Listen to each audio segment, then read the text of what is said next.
So moved. All in favor? Aye. We've now entered into our general session. The time is 7:07 p.m. We'll now have the Pledge of Allegiance led by Jason Keller.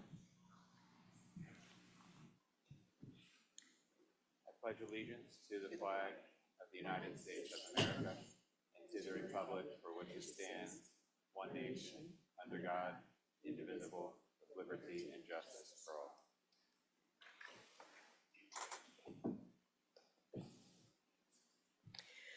We'll now move to approval of the agenda for today's meeting.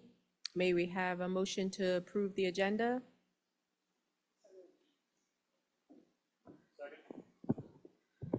All in favor? Aye. Aye. The agenda is thereby approved. And we'll move on to special recognition. We have a recognition by Miss Lavinia Jones. Thank you.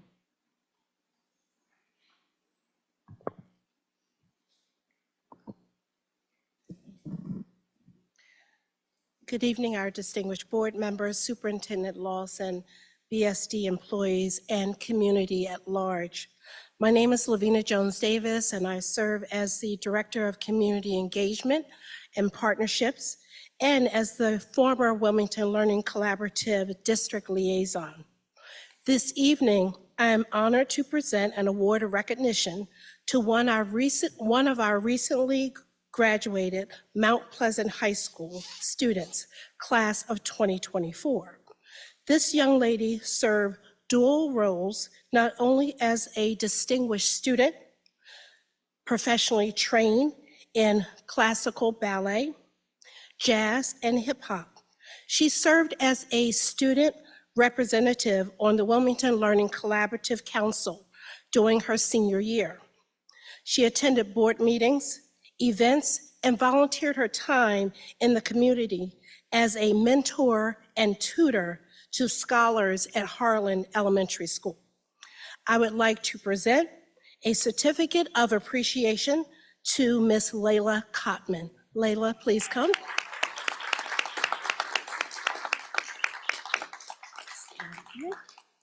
Miss Layla Cotman will be attending Elon University in North Carolina this fall, majoring in dance and strategic communication. Let's give her a hand for that. So proud, so proud. I would also like to recognize Layla's mom and dad, her mom is here, for your support, guidance, encouragement, and also serving as a role model for your daughter. Thank you. Thank you so much. We really appreciate you. Layla, I'm going to read the certificate. I'm so honored to give this to you this evening. Certificate of Appreciation. This certificate is proudly presented to Layla Cotman. This certificate is given to Layla Cotman in recognition for your leadership and dedication, serving as the Brandywine School District 2023-24 Student Council Representative for the Wilmington Learning Collaborative. Your support with mentoring and tutoring many scholars helped to contribute to their academic success. So much. Thank you so much. I really appreciate you.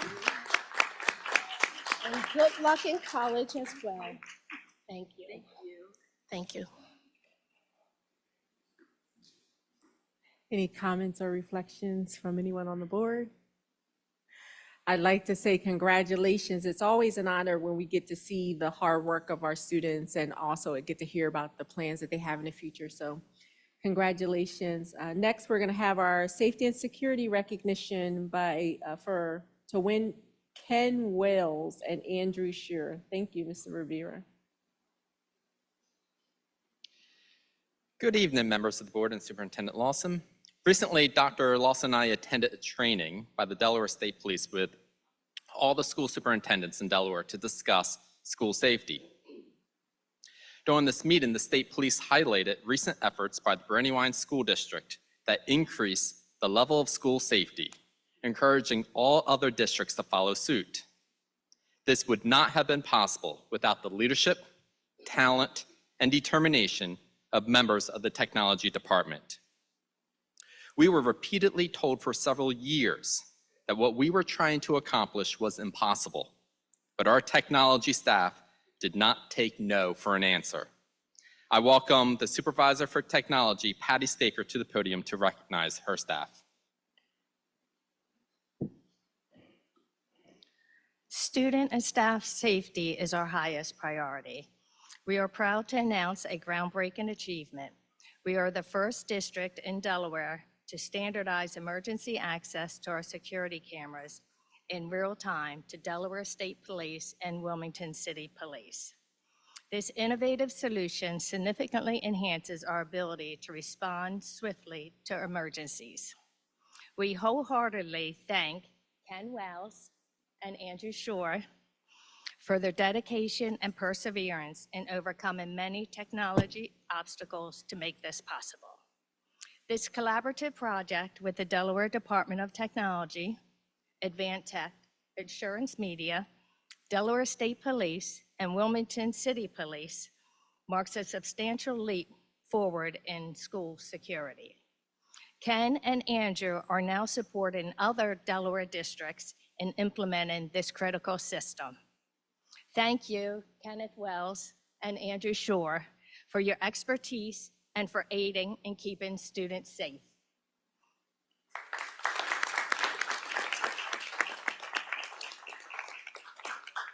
We have a certificate of recognition for Andrew Shore. Thank you. And a certificate of recognition for Kenneth Wells. Thank you very much.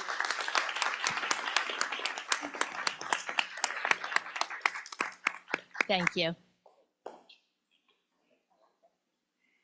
Any comments or reflections? I'll just quickly say thank you also, I'm sure to Patty, who is always there to lend her department's resources for any project that's ever needed. Thank you. Yes. Congratulations. Next, we will have the superintendent's report by Dr. Lisa Lawson. Thank you, Vice President Jegede. Good evening, members of the board and members of our community. I want to begin by addressing directly recent events that have understandably caused concern within our community. Over the past several weeks, allegations of misconduct involving several employees have come to light, and I want to assure you that thorough investigations have been or are being conducted into all matters brought to our attention and accountability for those actions realized. We commit to you, our community, consistent and fair consequences for all employees, regardless of their title, gender, position, ethnicity, race, orientation, tenure, or any other attribute that's unrelated to the fact-finding process or evidentiary data in the case. I also want to express my deep regret as individual employees' actions are not reflective of values we hold as a school community. We reiterate our unwavering commitment to providing a safe and supportive environment for all students. Moving forward, we are implementing immediate measures to provide compensatory services to affected families and strengthening our policies, practices, and oversight. This includes revisiting our hiring processes in collaboration with the Delaware Department of Education, enhancing staff training on ethical conduct and student safety, and creating more robust channels for reporting concerns directly to human resources. Our top priority is the well-being and trust of our students, parents, and staff. We are committed to earning your trust through transparency, accountability, and a renewed focus on our core values. As always, you can reach out to Bill O'Hanlon or me directly. Thank you. Last week, we welcomed many new faces during our new teacher orientation event. From individuals who chose BSD to start their teaching journeys to seasoned educators looking to open a new chapter in their careers, we can't wait to watch each of you make a positive, lasting impact on the lives of our students. This group also features members of our brand new teacher residency program. BSD is proud to host teacher residents this upcoming school year for the first time from University of Delaware, Delaware State University, and Delaware Technical and Community College. Our newly redesigned website went live on August 1st. The website features a cleaner, more navigable layout optimized for both desktop and mobile use. Statistics show that 68% of our visitors use mobile devices to visit our website. Recognizing this trend, we prioritized mobile responsiveness to ensure that our website delivers a seamless and accessible experience on smartphones and tablets. Whether parents are at home or on the go, they can easily access important information, such as school calendars, lunch menus, and district news. A special thank you to those who worked behind the scenes to make the new website possible, including Mick Austin, Andrew Schur, Craig Kalinsky, and Ken Wells. As we prepare for the upcoming school year, one of our top priorities has been to review and enhance our transportation services to ensure safety, efficiency, and reliability for our students and caregivers. The task of transporting our students is a responsibility we take very seriously, and we are committed to continuous improvement in this essential service area. This year, we have continued to make significant updates to our transportation system designed to address past challenges and meet our community's evolving needs. These updates include continued use of the Where's the Bus parent app allows parents to view location and arrival time information for any buses serving their household. All Brandywine School District buses will be equipped with the Where's the Bus barcode combo reader, which requires students to enter or scan their student IDs upon entering the bus. This will ensure consistent student identification, whether they have the ID card with them or not. Parents can receive an immediate push notification when their child enters the bus. And finally, our transportation staff and building admin will continue to have access to real-time tracking of bus location, speed, and routes via the VO Now GPS software.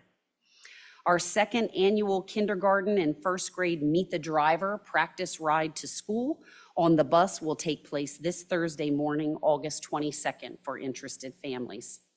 We appreciate your patience and understanding as we move forward with the implementation of these improvements. We are confident they will enhance our services' functionality and reliability. Finally, we are less than 1 week away until the official start of the 24-25 school year for over 10,000 BSD students. As we stand on the cusp of a new academic year, we are excited to fulfill our mission to embrace, inspire, and challenge every student every day. Vice President Jegede, that concludes my monthly report. Thank you, Dr. Lawson. Dr. Lawson, I have a simple question. Where's the bus student login? Is that the same number they use for lunch, or is it a different number? It is the same. Okay. Any other comments or reflections? I want to just encourage everyone to really check out the new website. There's a lot of information on there. We've been listening to community feedback and trying to make things easier to find, as well as the board listening to the feedback about putting the information that the public wants to know, such as the committees, the dates, and things like that. So please really utilize that resource. Next, we'll have public comment. Ms. Harris, do we have any public comments? Okay.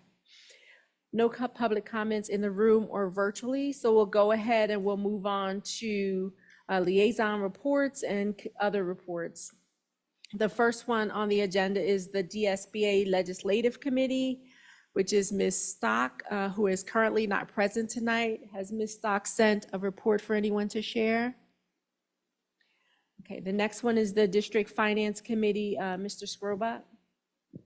Yes, the District Finance Committee met this past Wednesday, August 14th, discussed the items under new business that Ms. Flore will review, June 24 financial report, July 31 financial report, as well as discussions on the fiscal year 25 preliminary budget.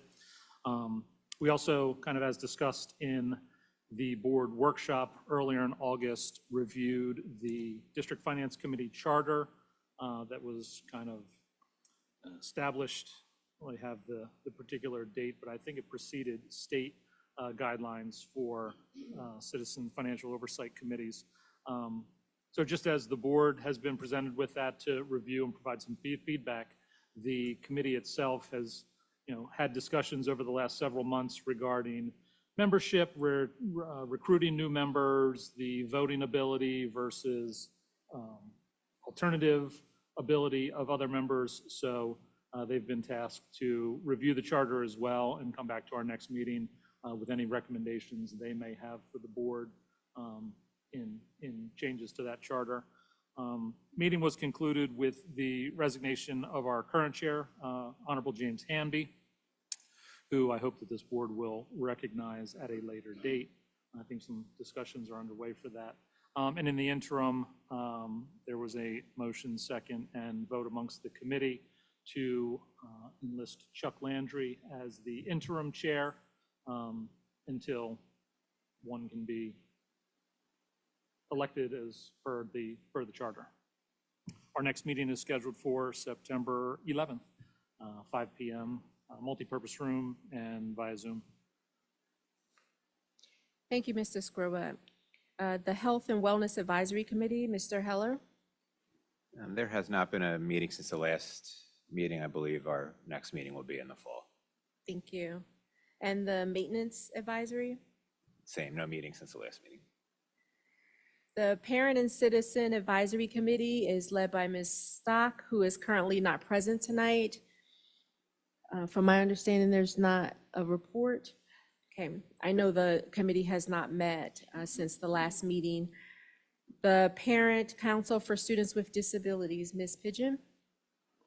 The Parent Council for Students with Disabilities has not met since the last meeting at the end of the school year last year. The council representatives should be looking out for an email from their schools identifying them as the representatives for the council, and a meeting will likely commence at the beginning of the school year, so be on the lookout. Thank you. The Wilmington Learning Collaborative is Reverend Shanika Dickerson, who is not present tonight. And the Equity Committee is listed as myself. We are going to have a second read for the proposal of that committee further down in the agenda for tonight. And then the 91.7 WMPH Advisory Committee, Mr. Skruba. Yes, the committee met on July 22nd, kind of a light meeting for summer activities. But throughout the summer, the WMPH hosted site program students, June 25th to July 25th. Every Tuesday and Thursday, 2 to 5 site interns worked alongside 2 student aides, learning the skills at WMPH, getting some operational skills as well as some airtime on the radio. So I hope everyone had a chance to tune in and listen to them.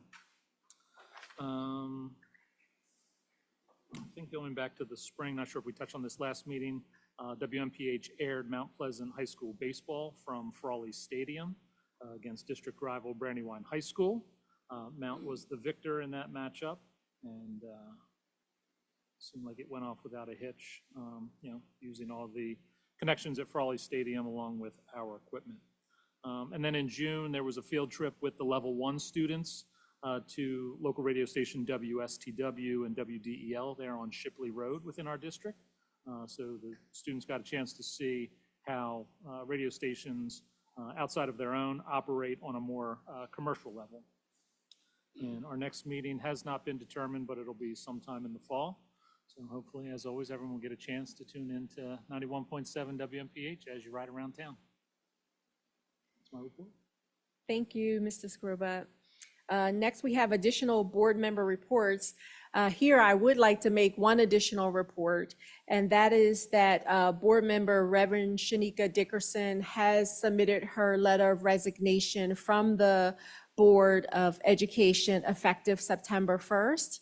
Reverend Dickerson was elected in District A, and so you'll be able to see additional information about how that open seat will be filled on the website. There'll be information posted on all of the school buildings about the process for submitting for persons who are interested in filling that seat, as well as in the newspapers. And so Reverend Dickerson was a very valued member of this board, serving as the board representative for the Wilmington Learning Collaborative.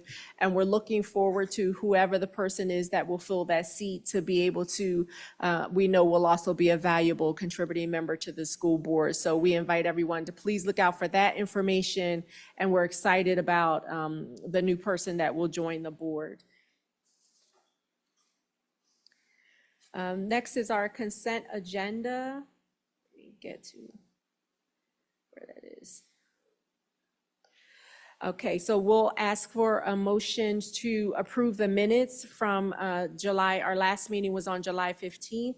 Do we have a motion to approve the minutes from executive session on July 15th? I would make a motion to approve the consent agenda in whole. Thank you, Mr. Scruba. Any second? I'll second. All in favor? Aye. Aye. Any opposed?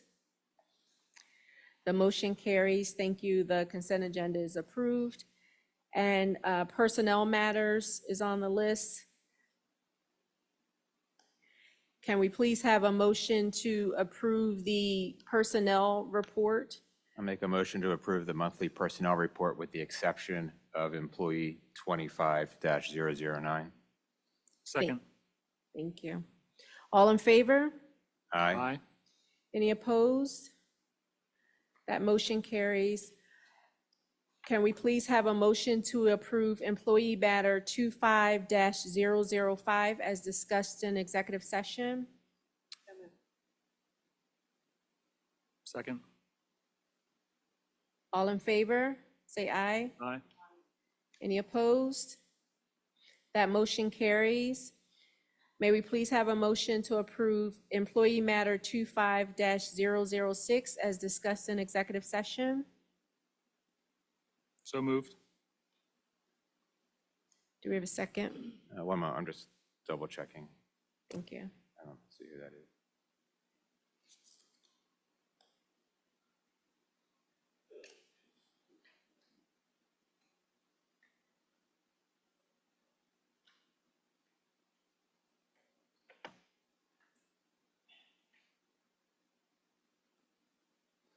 I'll second. All in favor? Say aye. Aye. Any opposed? The motion carries. May we please have a motion to approve employee matter 25-007 as discussed in executive session? Second. All in favor, say aye. Aye. Aye. Any opposed? So the motion carries. And a motion to approve employee matter 25-008 as discussed in executive session? So moved. Second. All in favor? Aye. Aye. Any opposed? And that motion carries. Thank you. That concludes all personnel matters. Next, we'll move to student matters. May we please have a motion to approve the recommendation for invitations to requested schools for 2024 through 2025, the good cause application requests as discussed in executive session? Second. All in favor, say Aye. aye. Aye. Aye. Any opposed? That motion carries. And now we'll move on to old business. We'll have a discussion of the certificate of necessity with Mr. Reed.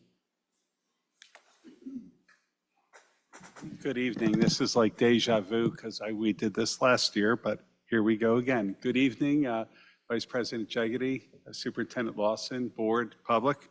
The process for a certificate of necessity, we can go to the next slide. You always have to start off with a pretty picture, is the district prepares a certificate of necessity. It must be approved by the school board no later than the August meeting. Then it is submitted to the Department of Education by August 31st. Department of Education will review them, and they're reviewing many other certificates submitted by other districts. We should hear by the end of October, early November, whether or not the state's approved. And then from there, the school district can decide where to go from there to go to referendum. Scopes can always be reduced. Let me be clear, just because we ask for something big now in the certificate doesn't mean later on we can't have a conversation and discuss the details more thoroughly in later meetings. Next slide, please. The projects that we're looking at, this is phase 5 for this district. Phase 1 started in the early 90s, but the CN will be led off by Mount Pleasant Elementary, renovation to Mount Pleasant High, a facility for the site program, inclusive playgrounds, and athletic fields for our secondary schools. Next slide. Mount Pleasant Elementary was built in 1932. We want to do a full renovation of this school. It's a 92-year-old building, and portion of the roofs are original. The main office is in the front of the buildings. When this was a neighborhood schools, kids weren't driven to school. You could just clearly walk in. We didn't have the safety and security concern. There's several other buildings identical to this building in the state. One of them is Milton Elementary. We're proposing to do just what Milton Elementary did by moving the office to the back of the building where parents park. We would have to relocate the gym and the cafeteria. Our cafeteria looks like it should be storing airplanes, not having kids eating lunch in there. And enlarge the kindergarten classrooms. Our current kindergarten classrooms are half the size of the recommendation from the Department of Education. Next slide, please. Just an image of the building, and also this shows that we are attached to the community center. None of this work would impact the community center.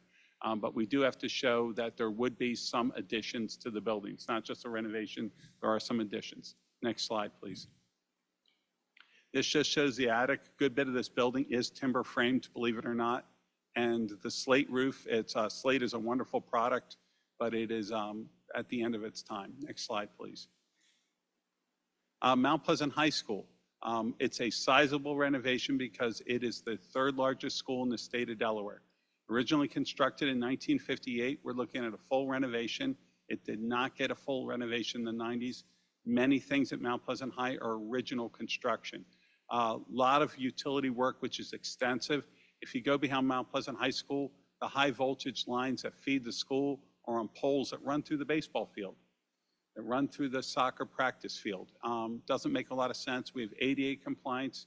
There are currently 10 classrooms in the school where a child in a wheelchair cannot access those classrooms. We also want to simplify the floor plan on the lower level. Lower level, if you've ever been down there, it used to be the district office for Mount Pleasant School District. That's where ROTC is now. You need breadcrumbs to find your way around. So the idea is to simplify that, run the hallway down the middle.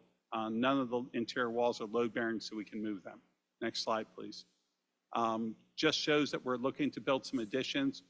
We desperately need to move the music department out of the basement. The chorus and the band room at Mount Pleasant High are smaller than the chorus and band rooms at Claymont Elementary. Our music programs are thriving and they're in tiny little rooms. Mount Pleasant High was supposed to have a pool when it was built. Thank goodness they didn't build it, because we're going to use that real estate. The area shown in green is where we're going to move the music department to. And the school desperately needs its weight room facilities and other athletic facilities updated. Next slide, please. Some of the systems, just showing the switch gear. I know that's not too exciting, but millions of dollars in that. And that other room shows the pumps.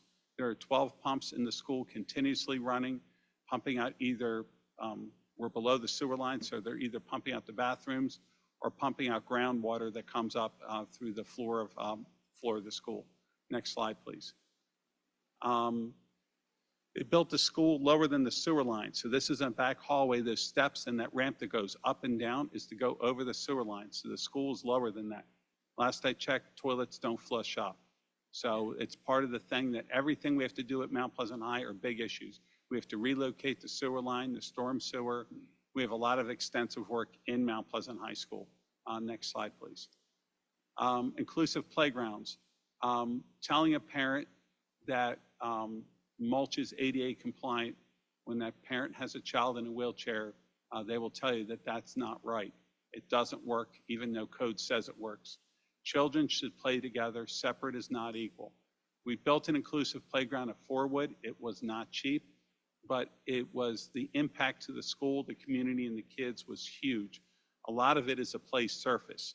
The play surface is $49 a square foot. If you do the math on an average size playground, we can exceed 400,000 on a typical playground just to do the surface right. And also getting rid of mulch. Some of our playgrounds that are in the shade, that mulch over time, can be a home for mildew and other things. That's just not healthy. So this is about doing what's right for kids. Playgrounds are not cheap. This is a little over, it's about 600,000 per elementary school. This would do 8 elementary schools, the 9th elementary school being Mount Pleasant Elementary. That playground is built into that school's budget for the renovation. Next slide, please. The site program, skills for independence, transition, employment. Our site program is thriving. If you ever get a chance to visit it, there's a place in heaven for those teachers. They're doing great things for kids. It is absolutely inspirational, and they're buried in a community center, and they're trying to run retail spaces. On 202, we own a couple properties. The idea is to go where the Brandywine Operations Center is and build a new facility that would put school nutrition and technology on the second floor, because they do work with the students, and they're in a building that is, quite frankly, outdated. Next slide, please. I showed a picture there on the left of that's what Cape Henlopen has. That's right as it opened. It's a little, they have signs up on it now, but it looks like retail space from the street. And when you walk in, it's one big classroom.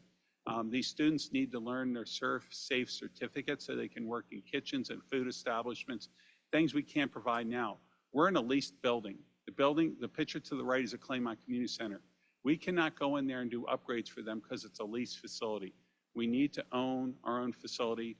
That way we can update it and do what's right for kids. And if it's good enough for Cape Henlopen, it's good enough for Brandywine School District. And a lot of other neighboring districts will have requests in to do this very same project upcoming. So this is kind of where the state's going in this area. Next slide, please. What was not in the last ask was athletic fields. Next slide, please. The tracks were done back in 2002. They were supposed to last 8 to 10 years. Last I checked, we got a little bit more than 8 years out of them. But we need to replace the high school running tracks. The middle school running tracks need to be replaced. They're very popular. They're used by the community, and it's our intention to keep on letting them be used by the community. Proper field houses. You visit any other district Colonial School District just had this in the last referendum, is field houses. You go to our 3 high schools and we have porta pots set up as opposed to proper bathrooms and locker rooms outside. Also, this is a code issue. These field houses will have to be of a certain size because of the amount of spectators. You have to have a certain amount of fixtures. Having 3 porta pots out of Concord is really not the way to treat our families, our students, and the community. So this is about building proper field houses at our high schools. Dugouts for baseball and softball. Right now they sit on a bench behind a fence. Relocating fields where they're needed. When our high schools were designed, we didn't have girls soccer, we didn't have lacrosse, we didn't have many sports. Lacrosse plays on the same field as field hockey at Concord. That has been a problem. What we also have in this ask is 2 synthetic turf fields per high school. That is the way the state is going. We have another district with north of the canal being Colonial, which is on synthetic turf. This would be a thinner turf for field hockey or sports where the ball rolls on the ground. It's an entirely different sport. This impacts field hockey more than any other sport. And then for our stadium field, also ADA access is code. Now in the project budgets and everything on this is for 2 high schools and 3 middle schools. The reason it's for 2 high schools is the upgrades to the facilities are in Mount Pleasant High's renovation. So Mount Pleasant High's renovation, they already have a beautiful stadium. We're going to improve that stadium and make those ADA improvements underneath that CN. So money belongs in the proper CN. Last slide, I think. It's the magic numbers. We've been renovating buildings for many, many years. Prevailing wage rates have gone up. Costs per square foot to do schools have gone up. We renovate our buildings at half the cost it is to build a new school. But the bottom line is it would be $217 million to do all this work. The local share of that is $86 million, is a local share. As I said, we would bring this to the Department of Education if it's approved. we will be back in this room or a workshop discussing the details and where we go from there. So I'm asking for the board approval to take this to the Department of Education by August 31st. Thank you. Are there any questions? I know I rambled on there. I have a tendency to do that. I know when you look at these slides and everything, you can just look at we're an older community. All these schools were built many, many moons ago. So just on the sheer need, you can make the case, but what I appreciate is how you tie in the students and our programs and the accessibility and the use of the community. I think this district's done a great job over the years, with the limitations they've had, in keeping these old buildings looking nice. I'm glad to see Mount Pleasant High and Mount Pleasant E getting some attention in this ask. So thank you for all the work you put into this. One thing so the community knows, we took our maintenance advisory committee in the month of July and we went and visited Odessa High School. We should see what our neighbors are doing. There's a very important word, perspective. And they're able, we have old buildings that we're proud of. It's history. We have history. But when the buildings start impacting education, it's time to, buildings should be altered. And they need to be altered to fit what the demand for education is and what the kids need. And also our kids deserve what they have. Now, will we have everything Odessa has? No, but our schools should be able to provide the same. But one thing that we have that they don't have is a great history, like a building we're in tonight. I have Yes. a question. Are those is that 5 separate CNs, or is it submitted as one package? It's submitted as one package. Now, there is a chance that DOE could call back and say, listen, for funding purposes, because they're getting lots of requests, would the district be willing to reduce their ask and maybe eliminate a project? If that question comes, I will come before this board. I know they asked other districts that, so we will wait and see what happens. There are a lot of districts asking for money this year. Yes. John, you had previously shared the number of requests needed on average to get approval. So if this is the second ask for all of those except for the fields, it's the first for the fields, is that right? Correct. And what did you say? Like it seems to be averaging how many times you have to ask before? The Bush School was 7 times. Some of the new high schools that have been out there have been that many times. A district like Appoquinimink that is growing, they're seen as a tier 1. If a district has growth, they're tier 1, they're approved right away. We're seen as tier 2, where we do not have growth, but we have old buildings that have substantial need. I think because a lot of referendums passed, my hopes is that we stand a pretty good chance this year, but we will see in October. So fingers crossed. I'll make a motion to approve the certificate of necessity as requested. So moved. All in favor, say aye. Aye. Any opposed?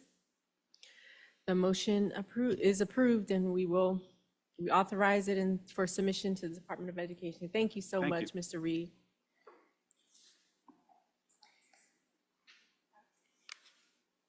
Next on the agenda, we have, at last month's meeting, we had the first read for the new committee consideration to assess the district's progress and remaining needs related to equity. And so we inquired of all of the board members and asked everyone to contribute feedback. And so what we will read today is the second read with those updates. Says the Brandywine School District Board of Education resolution. The following resolution is being offered. We'll update that. A resolution establishing an advisory and assessment committee on equity to assess the Brandywine School District's progress made since and as a result of the equity audit conducted in partnership with Equity and Beyond in 2022, and to provide recommendations to the Board of Education regarding further implementation of a formal equity plan. Whereas Brandywine School District, BSD, has established that our mission is to embrace, inspire, and challenge every student every day. And whereas BSD has established that the following 6 core threads are consistently interwoven throughout the work undertaken in the district's success plan: equity, multi-tiered systems of support, professional development on curriculum revisions, data-driven decision-making, Delaware teacher growth and support system, and focus on student growth. And whereas the assertion of the first core thread, equity, is that BSD champions the belief that all students should have access to the opportunities, resources, and support they need to achieve success, regardless of their background, abilities, or circumstances.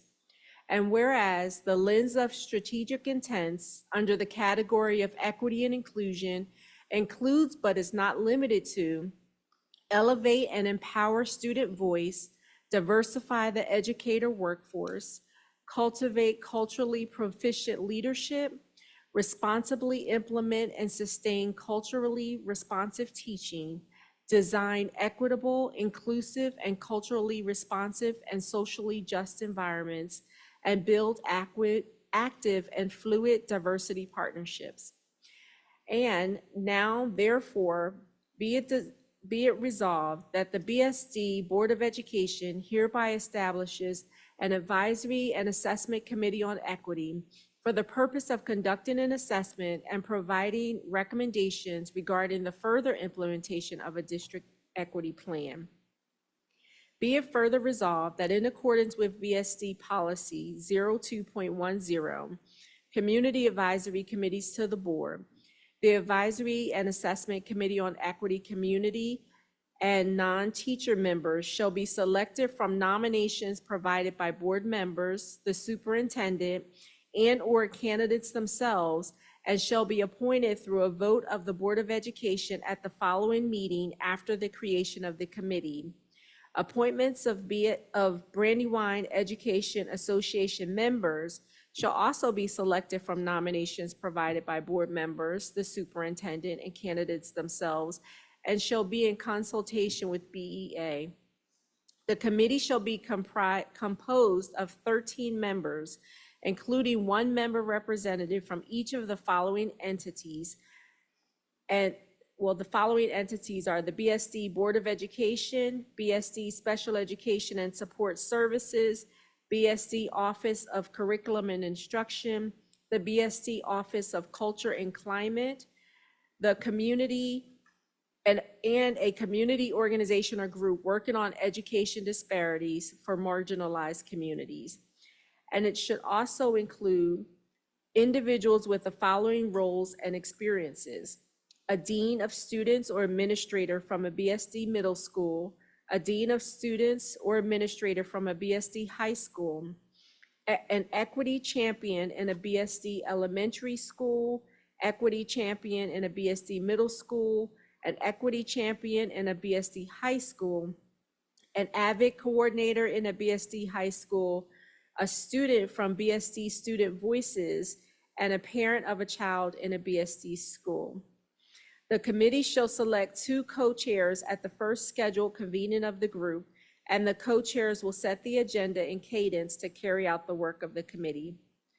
Be it further resolved that the committee shall meet as a whole monthly and may meet in part more frequently for a period of 9 months after its establishment, and shall present its recommendations to the Board of Education no later than the following meeting after the 9-month period. After the completion of its assignment, the committee shall be dissolved or given a new assignment related to equity by a majority vote of the board in accordance with BSD Policy 02.10. Be it further resolved that copies of this resolution be forwarded to the representative entities listed above no later than August 14th? We'll update that date. No later than August 14th, and representatives selected by each entity by September 9th. A request for individuals with particular roles and experiences shall be published by the August 14th date, and individuals selected by board vote on September 9th.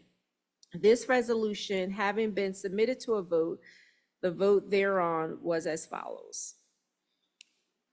So that's the second read of the proposal for a new committee on equity. Do we have any questions or discussion before we entertain a motion? Dr. Jaggedy, for some reason, I feel like the one that you just read is different than the one that we have in board docs. Is because there was a sentence or two after, let's say, before the second to last paragraph. I thought that too. But it's not Chris- in here. This is the one from the agenda that I just read, and a couple of those sentences look new. Was that posted in board docs prior to? So the one that I just read is what I just pulled up from the agenda. The one that, is that the same, Ms. Harris, as what was posted, that I emailed to the team and posted? The one that you just read, So, is not the one that's in the agenda, but I think maybe the one that you read is the one with the changes. So yeah, at last month's meeting, we had a first read, and then I guess there was some feedback collected, and yeah, I don't so think that was ever posted in board docs. it was, so the one, it was emailed to the entire team, which this is it, like what I just pulled from the agenda. The reason why I know that is because one of the changes that was recommended was that the AVID coordinator be, and that wasn't in the first read at all. So this is the updated one. I do agree with Christian, though, that there is, that there's something different that I noticed as I was reading, that I was trying. Kristen, do you happen to? Well, I didn't hear you say equity and beyond, which was number 6. I also didn't hear you read, I heard you read a sentence after number 14, Okay, and that's not in what's in the agenda. So maybe we can so this, what's prove in it the, as read. so the one that I just read, I pulled up from the agenda, and I pulled from the agenda that I just read just now. And so I apologize if I skipped equity and beyond, but it is listed on my, as number 6. I thought I read that, but I may have missed that one. And was there something else you said? The only other line, I think, was that last line that says a resolution has been submitted to a vote, and that may, I think that's just added for like administrative purposes. I just heard you read something that wasn't on here before, be it further resolved, the second to last paragraph. There was a sentence that you read. I'm not sure where it came from. So are Be we, it further, the last paragraph? before the second to last paragraph, you read a sentence. Okay, so what I see, what I did was right before the 1 through 14, that paragraph that says 1 through 6, when I read it, where it says representative from each of the 1 through 6, then I went down and read the 1 through 6, and I came back up and I said, now it says individuals 7 through 13, and I read 7 through 13. And then the last sentence there says the co-chairs will set the agenda in cadence to carry. Oh, So you I just moved that apologize. sentence. Yeah, I Okay. read it out of order. I Okay. apologize. Has this draft been presented to legal prior to our vote?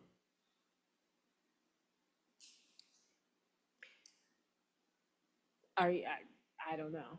I know the draft was submitted to district office to, well, what we said we would do at the last board meeting, I thought, was to read this, to make recommendations, and then once we approved, everything has to go through legal anyway. If I remember correctly, that's what we decided. Our equity champions It's number, pulled directly from the policy that was developed that has gone through legal, and I thought what we said was that once we have the vote, we needed to make sure that it was in compliance with the policy, and then once we have the vote, any language would be submitted through legal to be able to change it. But this is the same one that was sent to the board several weeks ago.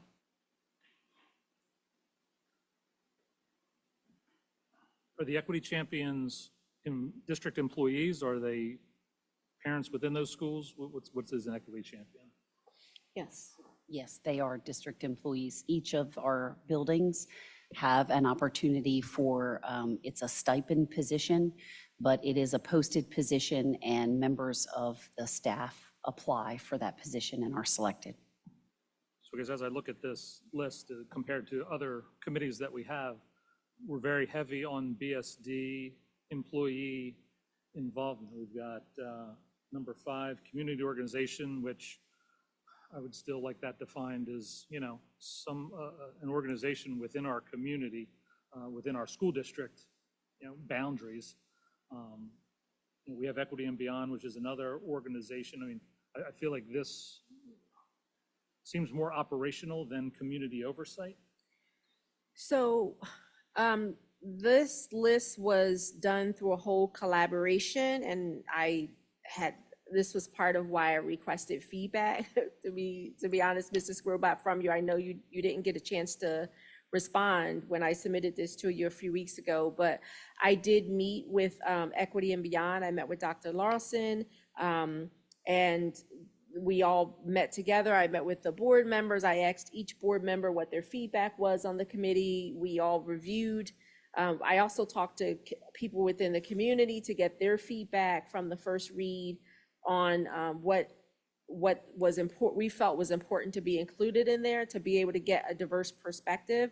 And I know that we had extensive conversation about number 5 at the last board meeting, the last public board meeting, where we talked about whether it was necessary. If you remember, the original read actually required that it was different. It was a community it specifically said a community organization that was focused on people of color, I think it was. And then we got a lot of feedback from other board members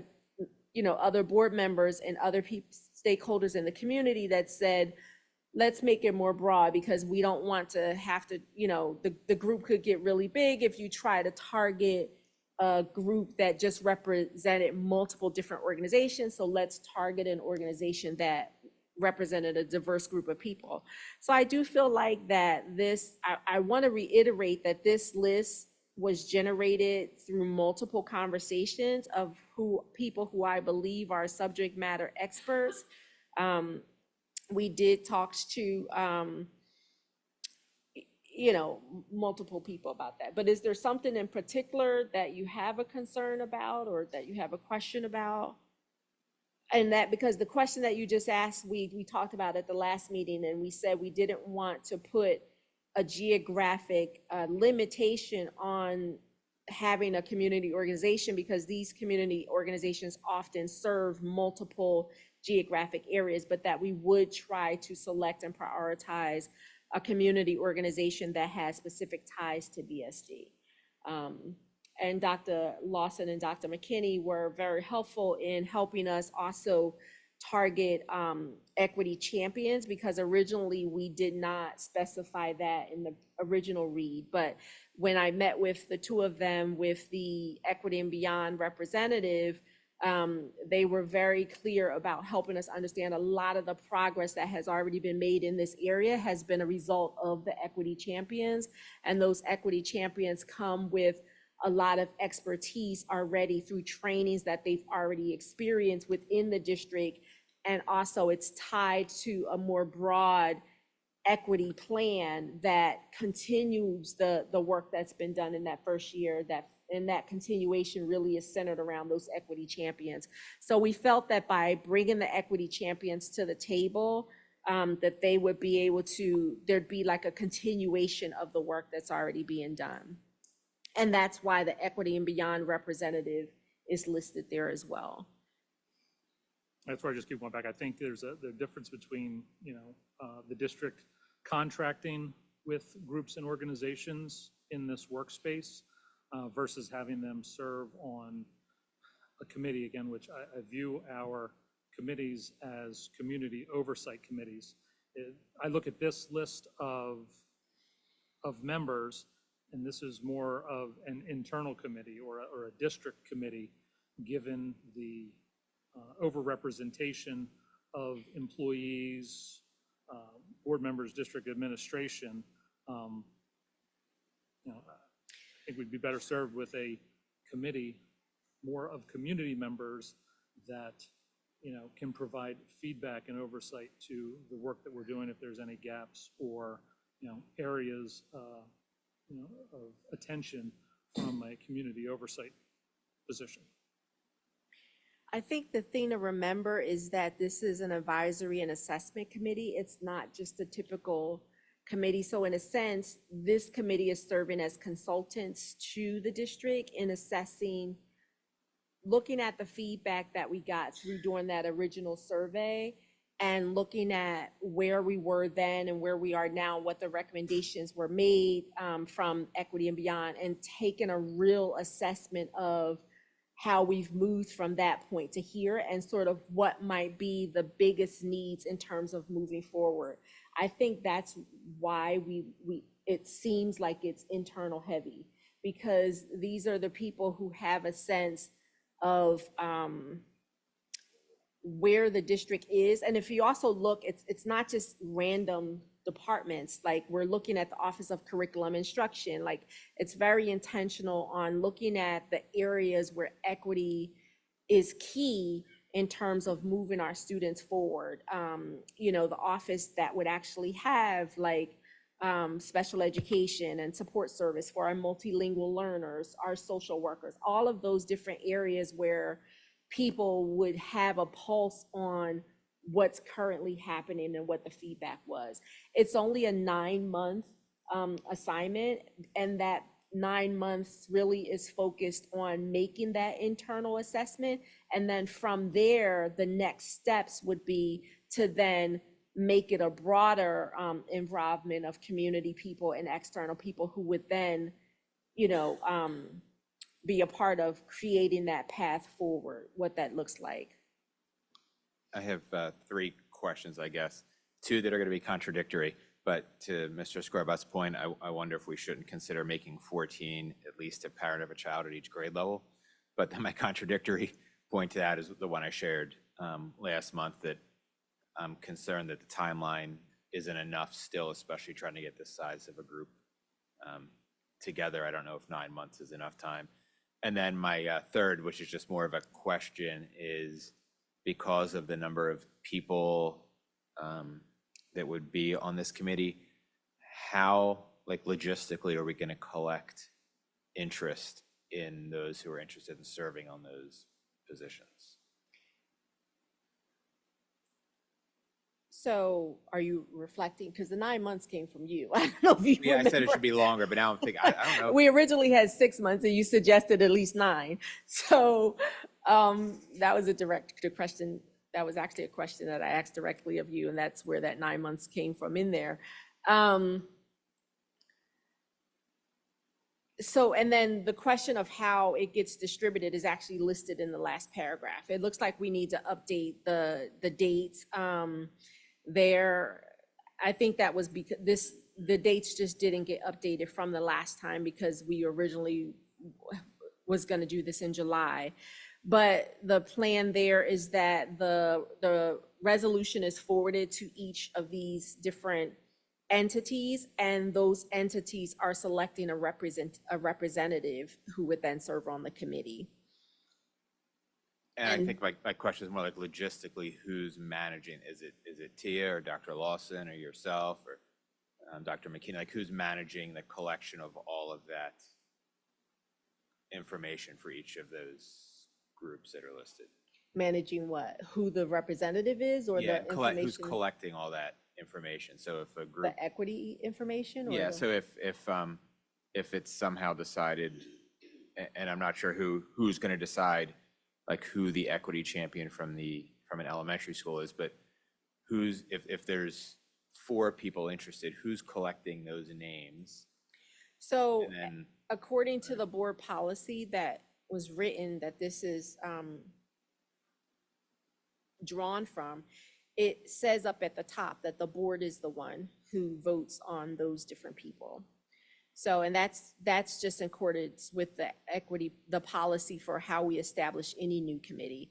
So what would happen according to that policy 02.10 is that the same way we create memberships for all of our other committees, anyone who's interested, that information would come to the board, and then the board would make a vote to establish these are the different committees. so they would contact the board at BSD email address. If I understand, I mean, that's how we create all of our committees, according to this policy that was already written. Mr. Heller, I don't think the policy, I'm looking at it right now, 2.10. I don't know that the policy as it is identifies who in these initial stages collects the members to be presented to the board, unless I'm just not seeing it. Well, I am, according to the summary of committees and who the board representatives are, I was listed as the board representative for the equity committee. So I would be the person collecting all, in the same way that like Reverend Shanika was the Wilmington Learning Collaborative, you are for the radio station. We serve, the part of the role of the board representative is to serve as the point person for the board. So according to this, that President Ackerman established that I am the board representative. So if this is approved, I would be the point person to collect the information for the board. I'll make a motion to approve this policy with the change for number 14, that I'd like to make the change that it's a parent of a child, one parent from elementary, one from middle, one from high school. So adding 2 additional, okay. So is that changing 14, or is that adding 15, changing 14 and adding 15 and 16? Yeah, either way, whatever Dr. Jagade prefers. Just, Well, so the no, it's not intent is gonna that be there would me, be because a y'all not parent, gonna be a questioning me. parent from each, a parent from each grade level, elementary, middle, high school. I'm gonna start writing names next to the recommendations that y'all give so I can remind you of the feedback. I'm open for that. And I understand the intent behind that is to get a more broad community perspective so that it's not so top heavy. And so that would take the total number, because I think what we were trying to do was to keep it less, but I think that that's an important change. So it would be 17 members 16. or 16 members.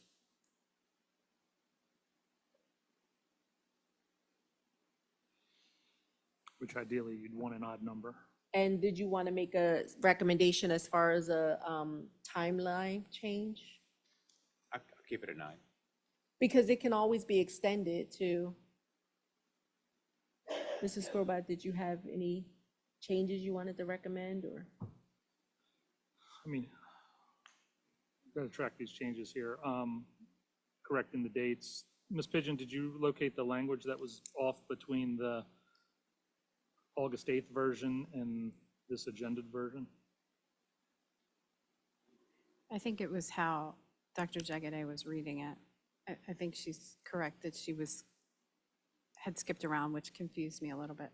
I wasn't following her.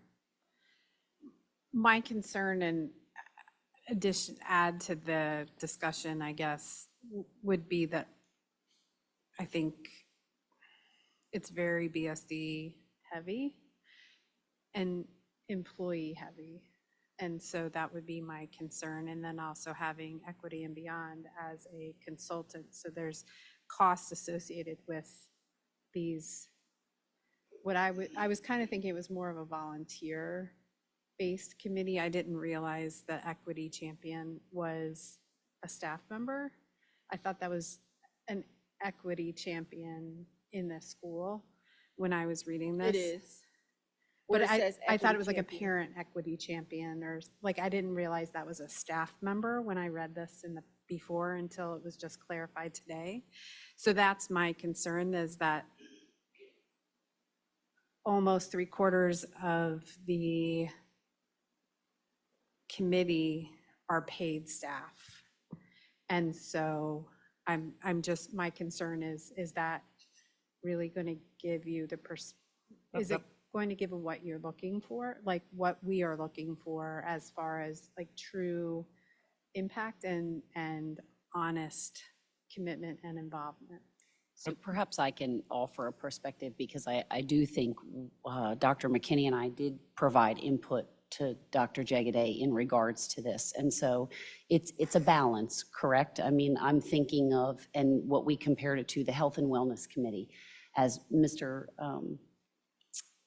Heller knows, we do have school psychologists, school counselors, nurses that sit on that committee, because I do think it's important that any board committee, it's important for folks externally, whomever that's on the committee knows what's actually going on inside the school district. And so it's helpful to have that balance. Our nurses, our counselors, our school psychs are able to fill in the gaps if our external partners have questions, and they provide ideas for what we might be able to do to improve ourselves and move forward. So Dr. McKinney and I spent some time talking about this because the last iteration of this had a lot of folks from the community and nobody from the inside. And so they could have been making recommendations of things that we were already doing. Okay. So I would just offer that it's a balance, and we have invested in our equity champions. These folks have applied for these positions. They're passionate about it. That's something that they want to do. Yes, they do receive a stipend for it, but that allows them to do work outside of the instructional day in order to do that. So these folks are just passionate about the work, and they apply to be in that position. So I guess based on that, Dr. Lawson, you are supportive of this and the way that it is written.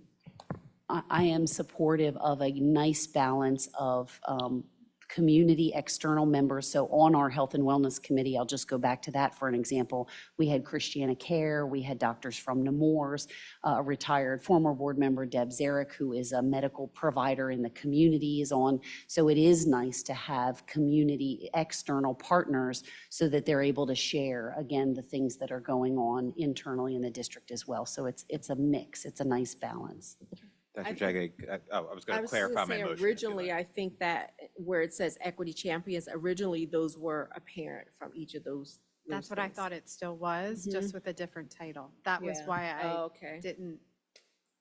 So I clarify my motion then. I make a motion that we approve this policy with the following changes. Number 14 changes to say parent of a child in a BSD elementary school. And then we add number 15, parent of a child in a BSD middle school. And number 16, parent of a child in a BSD high school. If you wanted to reduce the number, we could do a dean or an administrator, either or middle or high, and then we could take the equity champion with middle and high and condense it to one person and go, secondary school is, secondary school 6 to 12. I'm just making a suggestion. We do have the community organization, like that's an outside, and Equity and Beyond is also outside. But what was the one, because we originally had a dean from a middle school and an administrator from a middle school and a dean, so we already condensed that. It was 4 positions, and then that's how we got 7 and 8, we kind of picked. So what was your what would you guys? No, I think it's okay to have that number of people as long as you have the perspective. I originally was weighing more heavily towards community and balance until I heard the presentation about how the equity champions have already really done a lot. There was a lot more work already done than what I realized until I went to that meeting. And so the goal was to kind of really start on that work that was done, get to a sense of where we can raise awareness to everyone in the district about the work that's already been done, and then build from there was what we were trying to do. But I'm open to, I like the idea of expanding it to more parents. And I didn't hear what your recommendation was, the last one. I was just suggesting we could reduce the number of internal people, just having one dean or administrator, and then condensing the equity champion from middle and high to one position, middle or high. It just saves 2, but it adds 2 parents per Mr. Heller's suggestion. Okay. I'll second Mr. Heller's suggestion. Make a motion to amend Mr. Heller's motion that. Oh God, I need my Robert's Rules. Okay, that- go ahead. That number 5 and number 6, any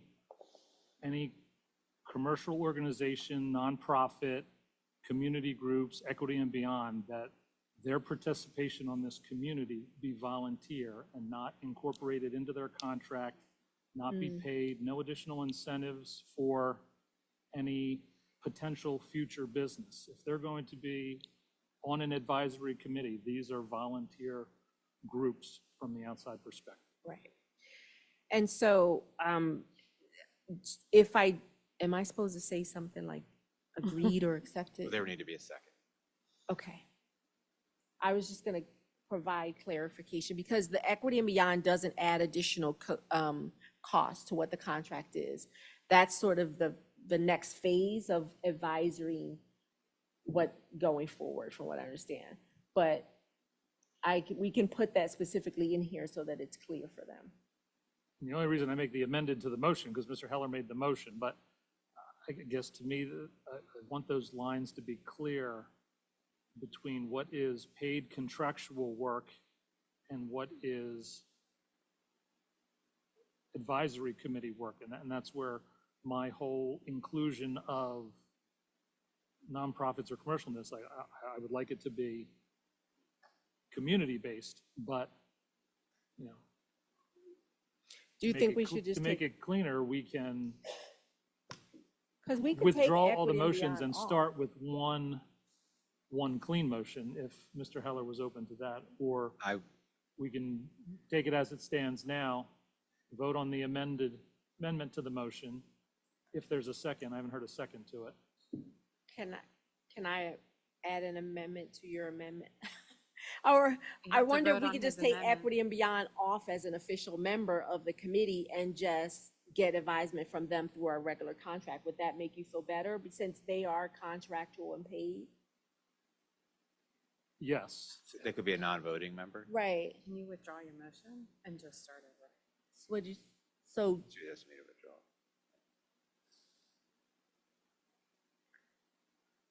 What was that?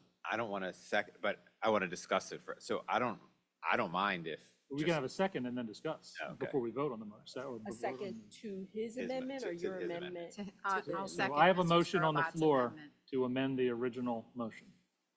Okay, And so, Kristen seconded. any second? Okay. I second. All in favor to accept the I amendment? wanted to discuss that. Any discussion? Yeah, just, I don't think that we need to do that. I don't mind taking equity and beyond off and making them an advisory committee, but similar, I don't believe we should ask somebody whose job this is to then volunteer to do the same thing, just like we don't ask the Christiana Care staff who attend the health and wellness meeting to do it for free. They're getting paid when they're there. I don't think it would be reasonable to ask somebody to do what they do for a living for free for us. But I guess I'm not asking them to do it, well, perhaps I am asking them to do it for free, but I guess I'm questioning their involvement in the entire committee. so I would just say we don't have Christiana Care listed as a committee member. But I'm making In the health and to the wellness, parallel. but are they listed as a committee member? So their attendance at those meetings aren't part of the contract. So the Christiana Care Wellness Center lead is part of the Health and Wellness Committee. But her contract with the district doesn't include attending those meetings, if that makes sense. So is her name on the committee, or is that name on the committee as a named person? Yes. Okay, I guess Equity and Beyond has a different type of contract. We've contracted them for a specific time or, set of.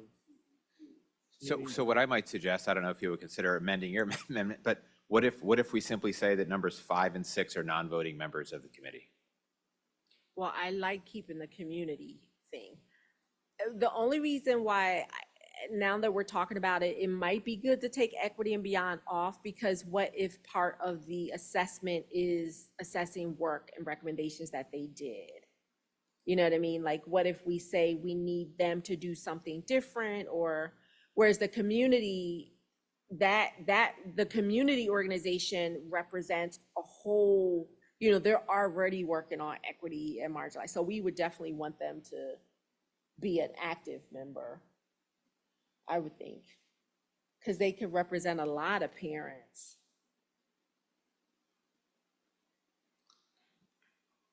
And if we're talking about having balance of power on the committee between internal and external, if we make the external people non-voting, we're not really balancing their voice.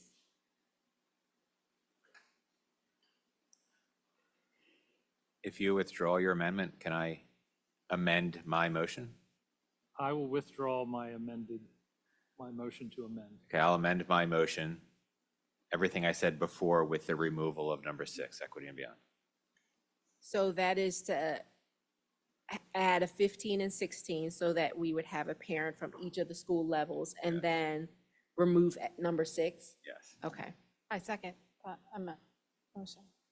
So just Any to be, discussion on that? just to be clear on the motion, we're 14. What are we doing with 14?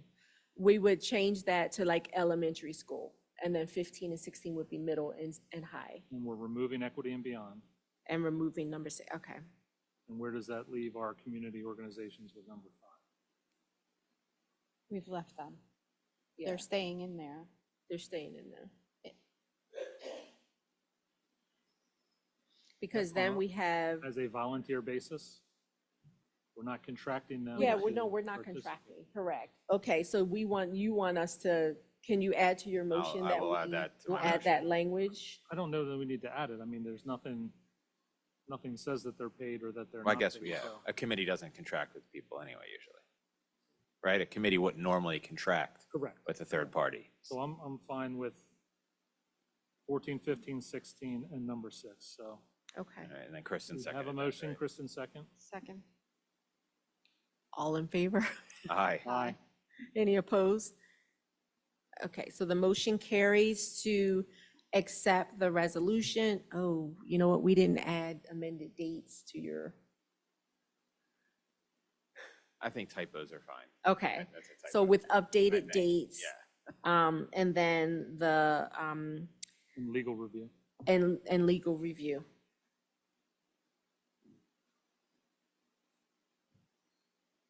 And just for additional information clarification, I will be responsible for following up with Ms. Harris to make sure that we get this amended resolution out to all of the different entities, get it publicized for the openings for the committee, and be collecting that information for the board so that we could vote on who the final membership would be. Okay. All right, thank you for that, for everyone's contribution to on that. The next thing on the agenda would be I can't see this, would be to read the first view of the whistleblower policy. Dr. Jagged, can I make a motion that we table this until the next meeting when there's more board members present? Because I think there's going to be feedback, and then it'll just get pushed back going. another month anyway. So I'd like to make a motion that we table 10A until the September board meeting. Second.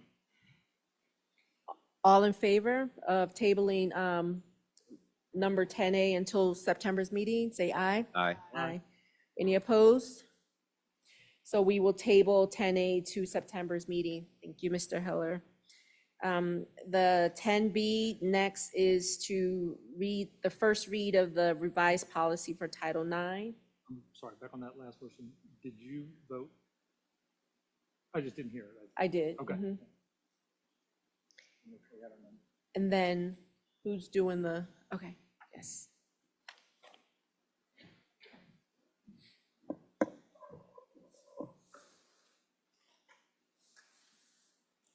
Good evening and Happy New Year. We're in a new school year. Yay.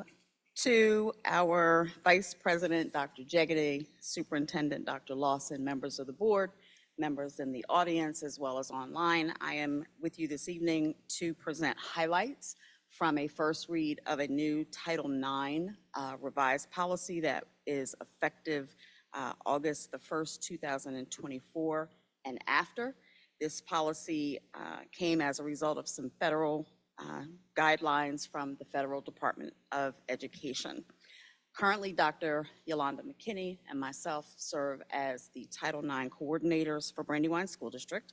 And in this policy, the overarching goal was to expand protections for transgender students and staff and to encompass gender identity and some protections around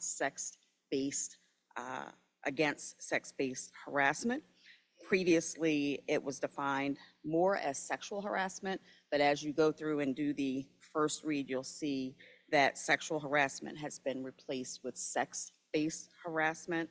And it kind of further defines that it includes things such as if any forms of sex discrimination and means sexual harassment and other harassment on the basis of sex, including on the basis of sex stereotypes, sex characteristics, pregnancy or pregnancy-related conditions, sexual orientation, and gender identity that is listed under one of those first three topics and types of harassment, which include quid pro quo, hostile environment, and sexual assault under those regulations.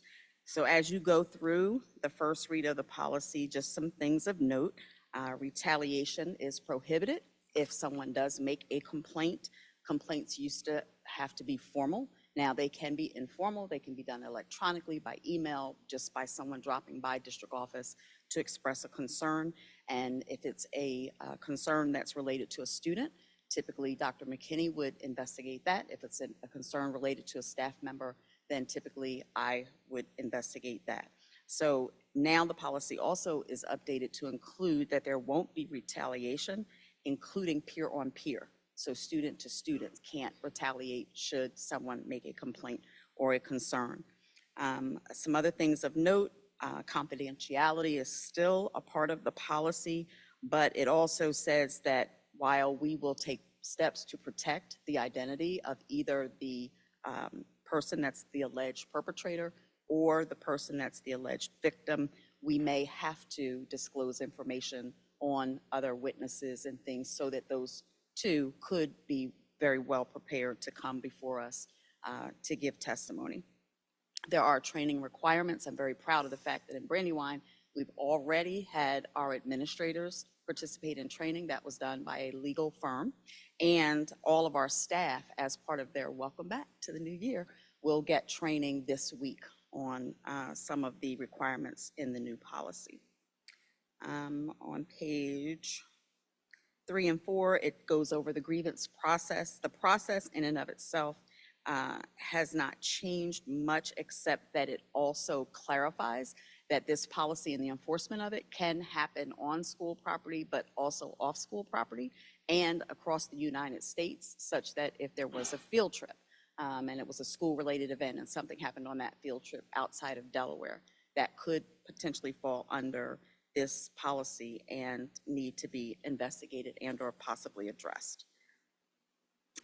Supportive measures, which kind of falls on pages 4, 5, and throughout the remainder of the policy, are also updated such that there are policies for supportive measures for both the complainant as well as the alleged perpetrator, in support of them, making sure they're knowledgeable about what they did and why what they did may have been deemed harassment or some type of sex-based discrimination.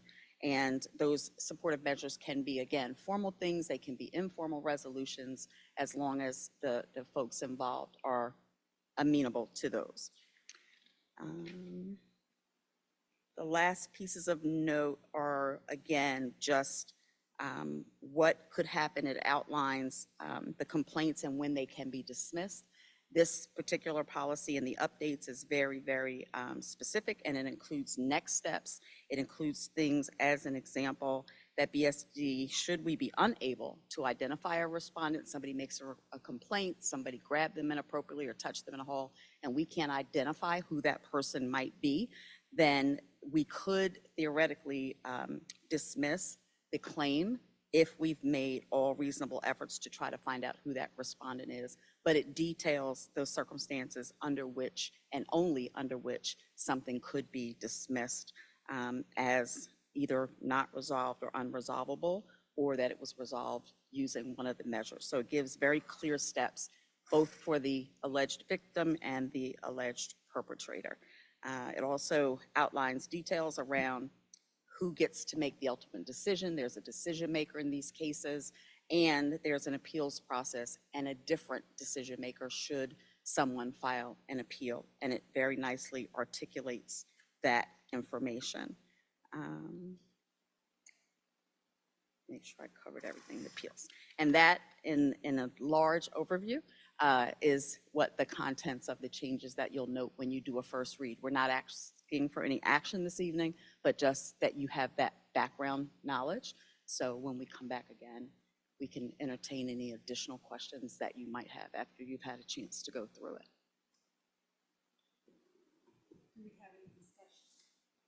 Sorry. Any questions or discussion from board members? I have two questions that are somewhat related, and I might have missed, but I don't see, and it might not apply because I guess it's not criminal in nature at this point, but I don't see where it specifically spells out that there's a presumption of innocence to the alleged perpetrator. And based on some things that I've seen in the news over the past couple of years, I also don't see anything that talks about any consequences for malicious false claims that are made against someone. And I was wondering if there's a consideration for that. Okay, this policy was drafted in concert with and in conference with our legal advisors. So I will take both points back, and when we come back again, I'll clarify, or prior to that, I'll clarify and get the board that information. I had a couple questions as well. Did you? You talked about that it's not limited to school grounds, like understandably if it's a school-sponsored field trip or something.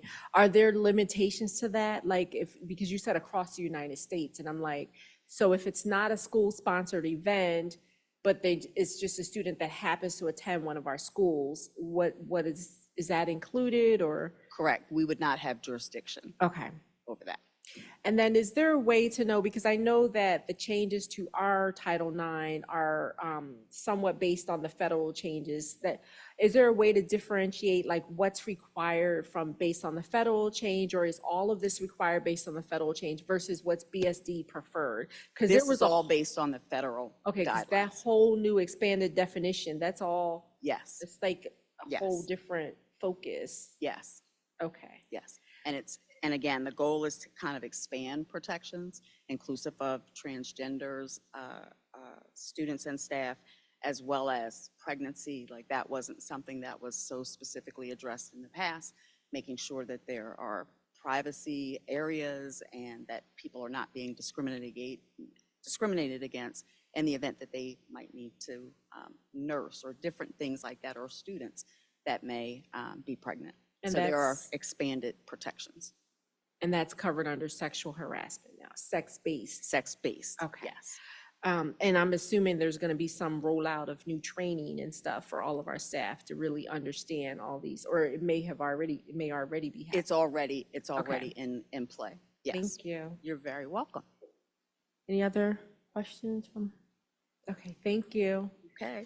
And so that will be back on the agenda next month for the Yes, second ma'am. read? Okay, thank you. Yes. Next on the agenda, we have totally lost. Thank you. Next is the approval of the contract agreement between Brandywine School District Board of Education and the Paraeducator Chapter Federation Local 762 American Federation of Teachers. Ms. McIntyre. Thank you again. Yes, very proud to be here tonight to support this ratified contract between the Brandywine School District Board of Education and the Paraeducator Local 762 American Federation of Teachers, AFL-CIO, that expired on June 30th of this year, 2024. The parties did come to a tentative agreement on all language and salary provisions of the contract on August 15th of 2024. The items of tentative agreement between the parties are now before the board for approval. The language and salary provisions that will become a part of the negotiated agreement will provide the basis of understanding for the salary, benefits, and working conditions that will exist between the parties for the duration of this agreement. And in terms of financial implications, the tentative agreement, if approved, will affect the working conditions and the local salary provisions of the negotiated agreement between the parties for the next 4 years, commencing July 1st, 2024 through June 30th of 2028, and will continue until or unless replaced by a successor agreement. I would like to pause to thank some members that participated in this great negotiation session meetings because they did so throughout the summer. We worked around vacations, and I do want to give a major shout out to the para union for them coming in, reworking schedules and helping us to come to resolution. I would just like to ask the president of the local, Karen Kennedy, because she is still in the room this evening, to stand so we can publicly thank her. Thank you so much, Karen. And on her team, Chrisanne Selps was her representative and lead negotiator. You don't have to stand anymore, but thank you, Karen. Heather Galloway, the secretary, participated from the union. Christine Kaufman, their acting treasurer, participated. Kristen Reed as a member from the pre-K para group, and Dalia, who is a para for and member of the transportation department. On Team Brandywine, we had myself as lead negotiator, along with Ms. Leslie Armour, who is in the audience. Leslie, I'm just going to ask you to stand, supervisor of human resources. Ms. Jill Flore, our CFO. Jill, I see you back there. She's like, I don't understand, I'll wave. Leon Roberts-Kale, who is the supervisor of transportation, and Dr. Chris Failing, also from our supervisor of special education. And so with that, it is the superintendent's recommendation that the board approve the new provisions of the agreement between the Brandywine School District Board of Education and the Para Educator Chapter Federation, Local 762 of the American Federation of Teachers, AFL-CIO. Motion to approve the contract as submitted? Second? All in favor? Aye. Any opposed? Thank you. The motion carries. Thank you so very much. We'll now have our monthly financial reports for both June and July. Thank you, Ms. Fleury. Good evening, Vice President, members of the board, members of our strong community and audience. I have 3 reports tonight, and I thank you very much. Normally, I would do the budget presentation in July, but had a family medical emergency, and appreciate the grace in letting me go tonight. All of them, as Mr. Scrobot mentioned, were reviewed by the Finance Committee last week, and that is the June 30th closeout report for last fiscal year, the July 1st or July 31st report for the first month of this fiscal year, and then the FY25 preliminary budget. The highlight version of the June 30th report, which I'll go over in a little bit more detail in the budget recommendation, is that we did end on track. On local revenues, we were at 101.6% received. State funds, 104.6%. The biggest one of that being state salaries. Last year was the first, it would be the next one, which you can't read, sorry. Last year was the first year of the PEC, Public Employee Compensation Committee recommendations. And so we did see a significant increase on the state side of salaries. And again, I'll talk about that in the 25 budget because phase 2 of that continues in this fiscal year. So all state and local funds were 103% of budget. In some respects, that's because we only budget 99.5%. Based on delinquencies or projected losses in any way when there's assessment appeals, that kind of thing. On the expenditure side, we came in at just over 100%. So net, this was a great discussion at the committee because revenues came in at 103%, expenditures came in at 101 or 100.18%, so slightly over budget. That was $366,000 over budget.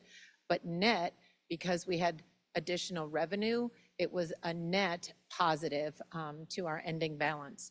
The ending balance that we forecast and projected all year was 6.2 million. That's what the referendum was based on, and we came in at 6.6, in large part because of some of those salary increases at the state level offset some local increases, and we did see some significant drivers on the expense side in transportation. But that's where we ended June 30th.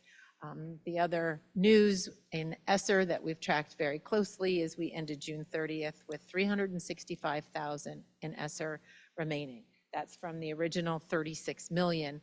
So we were really coming down to the summer months and using it for the last payments for summer learning loss for summer school. That's the highlight version of June 30th. Yep. Should we entertain a motion to approve or accept the monthly report for June? Did the committee make a recommendation? The committee made a recommendation and approved the monthly financial report for June 30th. So move to accept the June report, subject to audit. Second. All in favor? Aye. Any opposed? Motion carries. Thank you.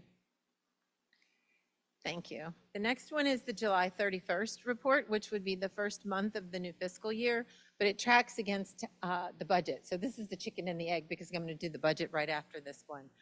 But it is just the first month of the fiscal year. And revenues, obviously, the tax bills aren't due until September 30th.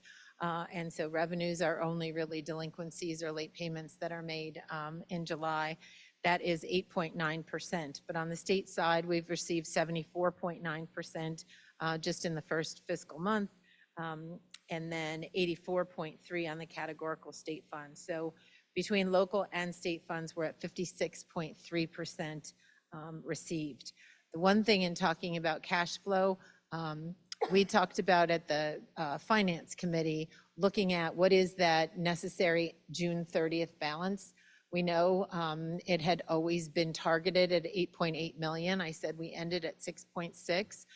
What is sufficient changes over time. It changes based on the give back. It changes based on what we're able to cash in. And so we agreed at the committee to do a deeper analysis of has that number changed or stayed the same? And is the 8.8 really the realistic number to use? So we'll do that at the September meeting. Also will be the August 31st financial position report, which kind of cash flows the remainder of the year. But 56.3% revenues received on the state and local funds. And of course, for only one fiscal month, we're at 8.8% expended.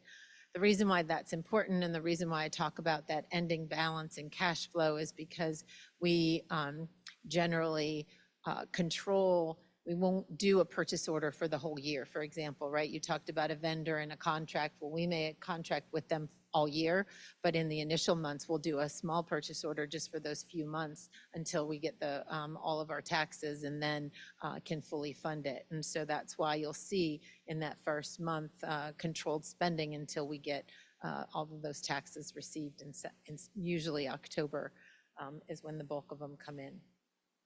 So it was a pretty brief discussion. The committee did vote and approve the report. And the big news on this one is if you go to ESSER, the ESSER balance as of July 31st is 0. We are officially out. Thank you. Do we have a motion for July 31st? Second. All in favor? Aye.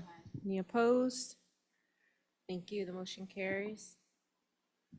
All right, last but not least is the recommended FY25 budget.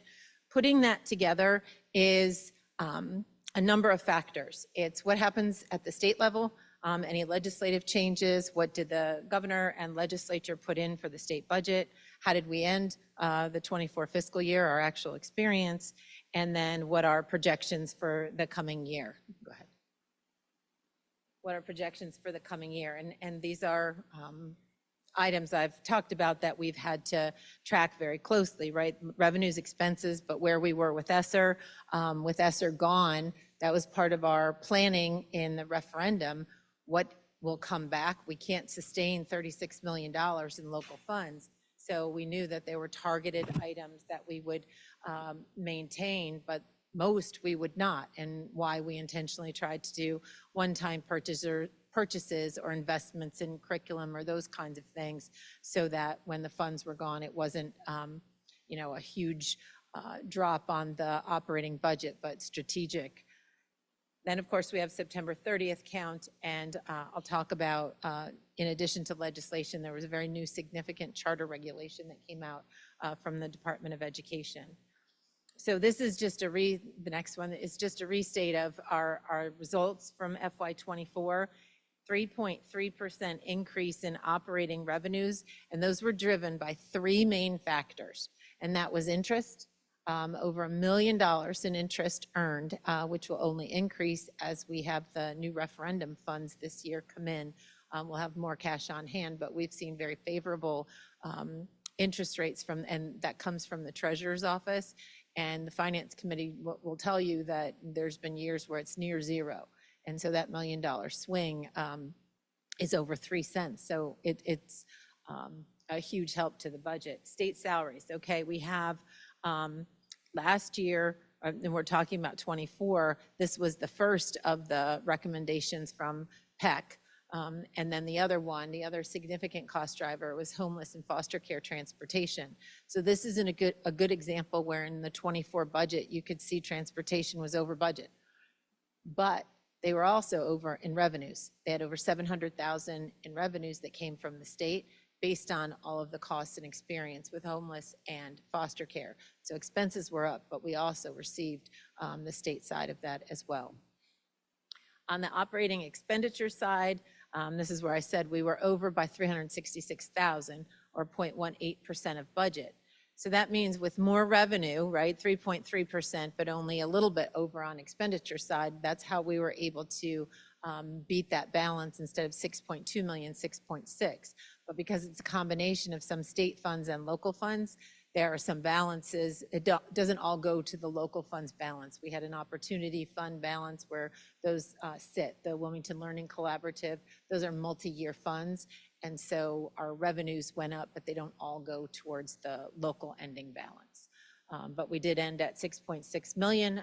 So I would say that is right on track with all of the forecasting we did for the 3 years and out from the referendum planning. But I will point out, as we've talked about many times, that's a decrease because we were at 9.4 million the year before. So the very first going into 25, you can go to the next one, going into 25 and projecting revenues is the hardest thing about the referendum is you think it's additional money, but it's not. It's filling that hole, that deficit that I just showed you, right? We ended the year before at 9, last year at 6, and so we already had a 3 million gap to make up before we even started looking at ESSER or any other factors.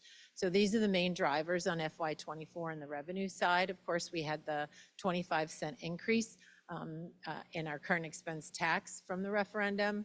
Our overall assessed value went up by 0.7% in Brandywine, very similar in Newcastle County, and of course reassessment's going to change all that. And the county will freeze. They won't do improvements over the course of this fiscal year. And so we'll track that very closely as well as we convert over to new assessed values come next July 1st. I already mentioned interest, but the other big one is charter. Number one, there was an inflation factor applied that was 4%. Normally it's whatever the state raises. And at some last minute conversations in the legislature, because there was that 6% on the teacher side, does the inflation factor typically follow state salary policy? But that wasn't typical state salary policy, so it was at 8% at one point. But through some end of year changes in grant and aid bill, it came down to 4%. But the other one is that DOE finalized a new regulation that requires us to contribute. Normally, tuition tax has been excluded from all of choice and charter billing. This new regulation requires that tuition now follow, but only on the charter side, not the choice side. But that will be a significant increase on our revenues out. And the reason why they're on revenue is because they're transfers. They're not considered expenses on the ledger on that side. They actually leave as revenue, meaning they come into us but then flow out. So they never really show, or they show as a negative adjustment on the revenue side, not an expenditure side. The local funds balance 6.6, that's where I said we started. And then this is the big change for FY '25, and that is State Division I salaries. The second phase of the PEC recommendations went into effect, and that was all groups. So on the 1305, anybody, teachers otherwise driven from that salary schedule, they converted what was a one-time 6% into a scale change that was 2% plus 1875 on the scale. And that is, again, working on those recommendations to get teacher salaries competitive against our, neighbors across states. 1308 went up 2% plus 500. Then all of them went up, but they went up by different amounts, 2%, 2.5%, 1%. The bus drivers went up to $25 an hour. So all of those projections are included in what is the state salary estimate for Division I. The good news is I don't have to be 100% right. And the reason why I say that is because once September 30th happens, all of that will be, we'll have experience, but I have to come to you for a final budget recommendation in December because there will be a lot to track on all of those changes on the state salary scales, but huge for every employee across the board for those increases. Then on the local side, I should also say the transportation formula increase as well as an increase for driver pay. The formula side is the homeless and foster care. On the state side also, it's the last year of the significant opportunity fund from the settlement. This was the last year. So we saw an additional $668,000 come through in the opportunity grant that was submitted and approved through the department, as well as HB 200 mental health. That's coming as a block grant. That's for high school, and then a block grant for the athletic trainer. Again, legislation that was passed in Dover. That state give back will continue. And good news at the very last minute too, on the bond bill side, we got enhanced, in addition to regular minor cap, we received $876,000 in additional enhanced minor cap. And then, as I said, ESSER expired. So the total projected revenues in the FY25 budget, you can see driven largely by the state increases, is 8.4%. So that was a significant investment from the state, as well as our local funds increase. I thought it was easy to show you on the next one kind of how it's represented, the operating revenues by source. Because a lot of times you hear it's 70-30, right? 70 state, 30 local, or over time it became, it's really closer to 60-40. And you can see state and our operating budget, state's now down to 58%, locals up to 31. Our match tax, which is one we said we would talk about as a team from the finance committee and bring recommendations to the board, is super tiny. But even our federal funds, a lot of people think that's a huge part of the budget, and you can see it's only 4% of the total operating budget. Tuition tax, where we saw a tuition increase, is 6%. And then that local funds, that current operating expense, is up to 31%. So squeezing out, even though the state had that huge investment, I think that's why it's important to see too, even with that huge increase on the revenue side from the state, there's still below 60% of our overall budget. Then on the expenditure side, these follow, right? These follow. We're not going to spend, we're going to spend where the state money came from on the revenue side, but then the other additions or adjustments are on ESSER. If you go to the next one, Bill, for just a second, I kind of bucket it for you, where you can see, all right, so our whole operating budget is going up by an estimated 7.7%, but how is that broken out? So 43% of that is all of those changes I said on the state side. Local, and that's all kinds of, whether or not that's additional positions, like those HB 200, HB 100, there's always a local share that's a part of that. So this isn't just increases on top of, this might be the local share that comes as part of that. And then the tuition changes or increases that we talked about when we increased the tuition tax. And then ESSER, right? I said there were strategic things we were keeping, couldn't fund it all, and that's the red bucket. So you can see the increases are kind of divided out by about what you would think from the revenue side. Okay, you can go back, just the one.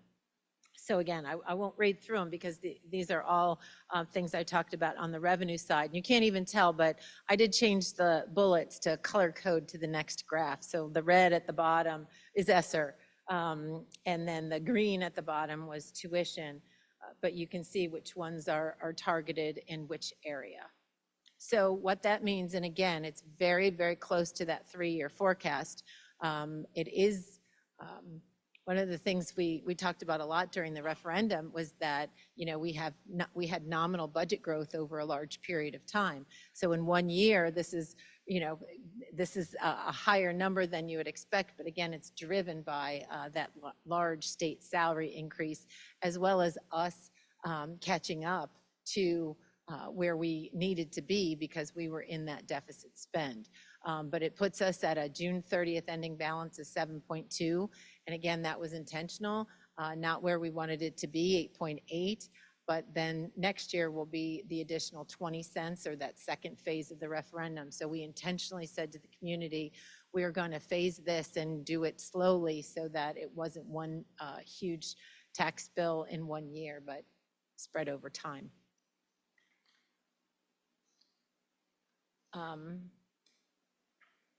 Okay, you can keep going. I went over that one. So this one just says that our ending balance, how it changed last year was 6 million. So this at 7.1, we're up by $1 million, and we maintained just about exactly where we were on the tuition tax side.